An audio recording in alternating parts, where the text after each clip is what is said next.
presented by RR Music।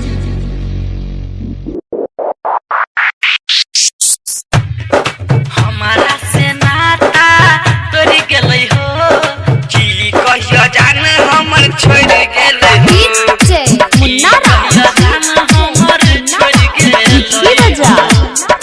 की कहियो जान हमर छोड़ गेलै हो। रूपम रिकॉर्डिंग स्टूडियो जीवा चौक मधुबनी।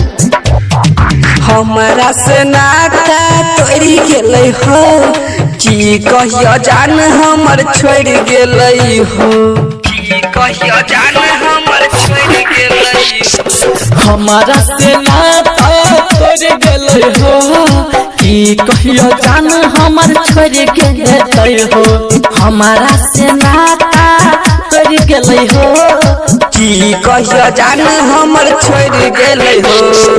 हमारा से नाता तोरी गेलै हो की कहियो जान हमर छोड़ गेलै हो। हमारा से नाता तोरी गेलै हो की कहियो जान हमर छोड़ गेलै हो की कहियो जान हमर छोड़ गेलै हो। रूपम रिकॉर्डिंग स्टूडियो जीवा चौक मधुबनी। दिलवा के बात पूरा ओकरा बतलिए ओकरा ऊपर जान लुटलिए। दिलवा के बात पूरा ओकरे से कहली ओकरे ऊपर जान लुटेली।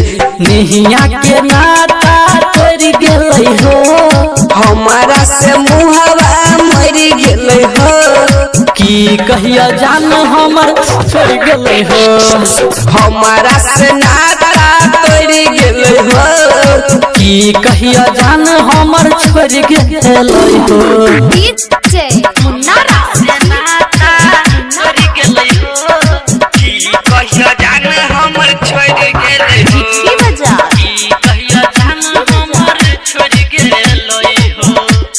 मिक्स बाय रूपम सिंह। की कहिया जहाँ कबू बेवफा सनम हमके लभर बना लेलकै राज रूपम के।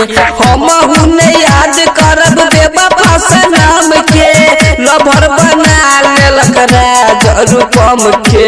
राजा के दिल झका झोर गेलै हो अभिषेक के दिल झका झोर गेलै हो की कहियो जान हमर छोड़ गेलै हो।